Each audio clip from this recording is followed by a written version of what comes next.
জাতীয় পার্টিকে আগামী নির্বাচনে অযোগ্য ঘোষণার দাবি আক্তার হোসেনের। ৬ বছরে রুমিন ফারহানার আয় বেড়েছে ২২ গুণ, বেড়েছে ফ্ল্যাট জমিও। বগুড়া ৬ আসনে তারেক রহমানের মনোনয়ন বৈধ ঘোষণা। ১১ দলীয় জোটে অসন্তোষ। বিএনপি মহাসচিব মির্জা ফখরুলের মনোনয়ন বৈধ ঘোষণা।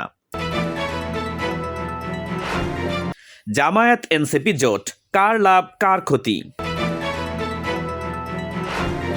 জাতীয় পার্টিকে আগামী নির্বাচনে অযোগ্য ঘোষণার দাবি আক্তার হোসেনের। জাতীয় পার্টিকে ফ্যাসিবাদী আওয়ামী লীগের দোসর আখ্যা দিয়ে আসন্ন নির্বাচনে দলটিকে অযোগ্য ঘোষণার দাবি জানিয়েছেন জাতীয় নাগরিক পার্টি বা এনসিপির সদস্য সচিব আক্তার হোসাইন।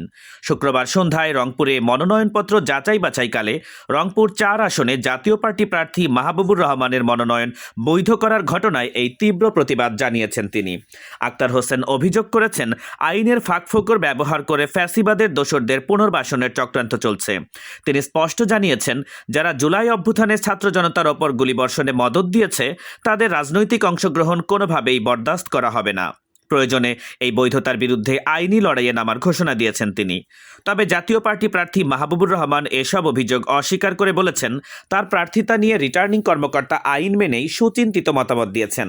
এদিকে জামায়াতে ইসলামীর নেতৃত্বাধীন জোটের সাথে আসন সমঝোতা নিয়ে আলোচনা চলমান রয়েছে জানিয়ে এনসিপি নেতা আক্তার হোসেন বলেন, আধিপত্যবাদ মুক্ত বাংলাদেশ গড়তেই তারা একত্রে নির্বাচনী বৈতরণী পার হতে চান।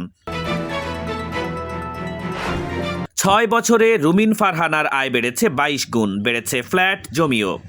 বিএনপি থেকে বহিষ্কৃত নেত্রী রুমিন ফারহানার আয় এবং সম্পদে গত ৬ বছরে বড় ধরনের পরিবর্তনের চিত্র ফুটে উঠেছে তার নির্বাচনী হলফনামায়।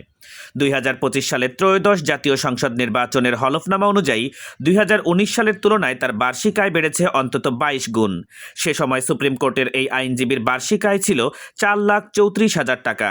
বর্তমানে তা বেড়ে দাঁড়িয়েছে ৯৭,১৪,০০০ টাকায়। ২০১৯ সালে ঢাকায় নিজের নামে কোনো জমি বা ফ্ল্যাট না থাকার দাবি করে সরকারি প্লটের জন্য আবেদন করলেও এবারের হলফনামায় তার অঢেল সম্পদের বিবরণ পাওয়া গেছে। রাজধানীর ধানমন্ডিতে ৫ কাঠা জমি, ৫টি ফ্ল্যাট এবং পুরান ঢাকায় একটি বাণিজ্যিক স্পেসের মালিকানা এখন তার হাতে, যার বেশিরভাগই তিনি উত্তরাধিকার সূত্রে পেয়েছেন বলে উল্লেখ করেছেন। এছাড়া ৬ বছরে তার অর্থের পরিমাণও বেড়েছে ৩ গুণের বেশি। বর্তমানে ব্রাহ্মণবাড়িয়া ২ আসনে দলীয় সিদ্ধান্ত অমান্য করে স্বতন্ত্র প্রার্থী হওয়ায় রুমিন ফারহানাকে বহিষ্কার করেছে বিএনপি। ধানের শীষের জোয়ারের বিপক্ষে এবার নিজের বাবার মতো স্বতন্ত্র লড়াইয়ের ঘোষণা দিয়ে ভোটের মাঠে টিকে আছেন সাবেক এই সংরক্ষিত নারী আসনের সংসদ সদস্য। বগুড়া ৬ আসনে তারেক রহমানের মনোনয়ন বৈধ ঘোষণা। বগুড়া ৬ সদর আসনে বিএনপির ভারপ্রাপ্ত চেয়ারম্যান তারেক রহমানের মনোনয়নপত্র বৈধ ঘোষণা করেছে জেলা রিটার্নিং কর্মকর্তা। আজ শনিবার সকাল ১০:২৫ মনোনয়নপত্র যাচাই বাছাই শেষে জেলা প্রশাসক এবং রিটার্নিং কর্মকর্তা এই ঘোষণা দিয়েছেন। একই আসনে মনোনয়নপত্র বৈধ হয়েছে বাংলাদেশ জামায়াতে ইসলামী মনোনীত প্রার্থী আবিদুর রহমান সোহেলের। তবে আয়কর রিটার্ন জমা না দেওয়ায় এই আসনে বাংলাদেশের সমাজতান্ত্রিক দল বা বাসদ মনোনীত প্রার্থী দিলরুবা নুরীর মনোনয়নপত্র বাতিল করা হয়েছে। দীর্ঘ ১৭ বছর প্রবাসে থাকার পর গত ২৫ ডিসেম্বর দেশে ফেরা তারেক রহমান নিজের পৈতৃক এই আসন থেকে নির্বাচনের লড়াইয়ে নামছেন।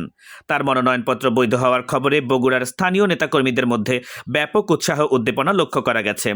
জেলা প্রশাসন সূত্রে জানা গেছে, আজ দিনভর জেলার অন্যান্য আসনের প্রার্থীদের মনোনয়নপত্র যাচাই বাছাই কার্যক্রম চলবে। ১১ দলীয় জোটে অসন্তোষ। আসন বন্টন নিয়ে ১১ দলীয় জোটে ফাটল স্পষ্ট হয়ে উঠেছে। জামায়াতে ইসলামীর সঙ্গে আসন সমঝোতায় প্রত্যাশিত ভাগ না পাওয়ায় ক্ষোভ প্রকাশ করেছে ইসলামী আন্দোলন বাংলাদেশ। ৭৫টি আসন দাবি করলেও জামায়াতে ইসলাম ৩৫টি আসন ছাড় দেওয়ায় দলটির আমির মুফতি সৈয়দ রেজাউল করিম দূরত্ব বাড়ানোর ইঙ্গিত দিয়েছেন। তবে জোট রক্ষার তাগিদে আগামী ৪ জানুয়ারি মনোনয়ন যাচাই বাছাই শেষে আবারও বৈঠকে বসার পরিকল্পনা রয়েছে দলগুলোর। শুধু ইসলামী আন্দোলন নয়, চাহিদার তুলনায় কম আসন পাওয়ায় অসন্তুষ্ট খেলাফতে মজলিস এবং নেজামী ইসলাম পার্টি। এদিকে অভ্যন্তরীণ সংকটে জর্জরিত এনসিপি থেকে একের পর এক নেতার পদত্যাগের ফলে দলটির নীতি নির্ধারকরা এখন দিশেহারা। জোটের বাইরেও রয়েছে বড় খবর। আজ সকালে বগুড়া ৬ আসনে বিএনপির ভারপ্রাপ্ত চেয়ারম্যান তারেক রহমানের মনোনয়নপত্র বৈধ ঘোষণা করেছে রিটার্নিং কর্মকর্তা। পাশাপাশি বিএনপির বহিষ্কৃত নেত্রী রুমিন ফারহানার হলফনামায় আয় ২২ গুণ বাড়ার তথ্য এবং শামা ওবায়েদের নাগরিকত্ব ত্যাগের বিষয়টিও রাজনৈতিক মহলে ব্যাপক আলোচনার জন্ম দিয়েছে। সব মিলিয়ে মনোনয়ন যাচাই বাছাইয়ের এই চূড়ান্ত সময়ে জোটের ঐক্য বজায় রাখা এখন জামায়াতের জন্য একটি বড় চ্যালেঞ্জ হয়ে দাঁড়িয়েছে। বিএনপি মহাসচিব মির্জা ফখরুল ইসলামের মনোনয়ন বৈধ ঘোষণা।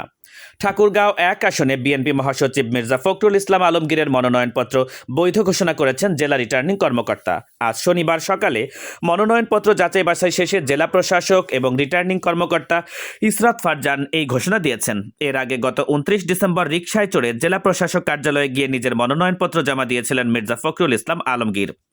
মনোনয়নপত্র বৈধ হওয়ার পর এক প্রতিক্রিয়ায় বিএনপি মহাসচিব দেশনেত্রী বেগম খালেদা জিয়া এবং ভারপ্রাপ্ত চেয়ারম্যান তারেক রহমানের প্রতি গভীর কৃতজ্ঞতা প্রকাশ করেছেন। তিনি বলেছেন, দেশের মানুষ দীর্ঘ সময় পর ভোটাধিকার ফিরে পেয়েছে এবং একটি গণতান্ত্রিক রাষ্ট্র প্রতিষ্ঠাই এখন তাদের মূল লক্ষ্য। গত ৩ নভেম্বর গুলশানে বিএনপি চেয়ারপারসনের কার্যালয় থেকে ঘোষিত প্রার্থী তালিকায় ঠাকুরগাঁও ১ আসনের জন্য মির্জা ফখরুল ইসলাম আলমগীরের নাম চূড়ান্ত করা হয়েছিল। তার মনোনয়নপত্র বৈধ হওয়ায় ঠাকুরগাঁওয়ে বিএনপি নেতাকর্মী এবং সমর্থকদের মধ্যে ব্যাপক আনন্দ এবং নির্বাচনী উদ্দীপনা লক্ষ্য করা গেছে। জামায়াত এনসিপি জোট, কার লাভ কার ক্ষতি? ত্রয়োদশ জাতীয় সংসদ নির্বাচনকে সামনে রেখে জামায়াত এনসিপি জোটের সমীকরণ এখন টক অব দ্য কান্ট্রি। রাজনৈতিক বিশ্লেষকদের মতে এই জোটের ফলে জামায়াত ইসলামী লাভবান হলে অস্তিত্ব সংকটে পড়েছে নবগঠিত জাতীয় নাগরিক পার্টি বা এনসিপি। ২৪-এর বিপ্লবের পর যে তৃতীয় ধারার রাজনীতির সম্ভাবনা তৈরি হয়েছিল জামায়াতের সঙ্গে ঐক্যের ফলে তা এখন ফিকে হতে শুরু করেছে। বিশ্লেষক অধ্যাপক আবদুল্লাহ আল মামুন এবং ডক্টর শামীম রেজা মনে করেন, তরুণ প্রজন্মের কাছে এনসিপির যে গ্রহণযোগ্যতা ছিল, জামায়াত মূলত সেটিকে ঢাল হিসেবে ব্যবহার করে নিজেদের রাজনৈতিক অবস্থান শক্তিশালী করেছে। এদিকে ১১ দলীয় জোটের আসন ভাগাভাগি নিয়ে চলছে তুমুল দর কষাকষি। এনসিপি ৫৬টি আসন চাইলেও জামায়াত তাদেরকে ৩০টি আসন ছেড়েছে। এছাড়া এবি পার্টি ৩টি আসন পেলেও সবচেয়ে বেশি অসন্তোষ বিরাজ করছে ইসলামী আন্দোলন বাংলাদেশে। চরমোনাই পীরের এই দলটিকে ৩৫টি আসন দেওয়ার কথা থাকলেও তারা ১২০টি আসনের দাবিতে অনড় রয়েছে। সব মিলিয়ে এই নির্বাচনী জোট একদিকে ইসলামী শক্তিকে সংহত করলেও এনসিপির মতো দলগুলোর স্বকীয়তা হারানোর শঙ্কা এখন চরমে অবস্থান করছে।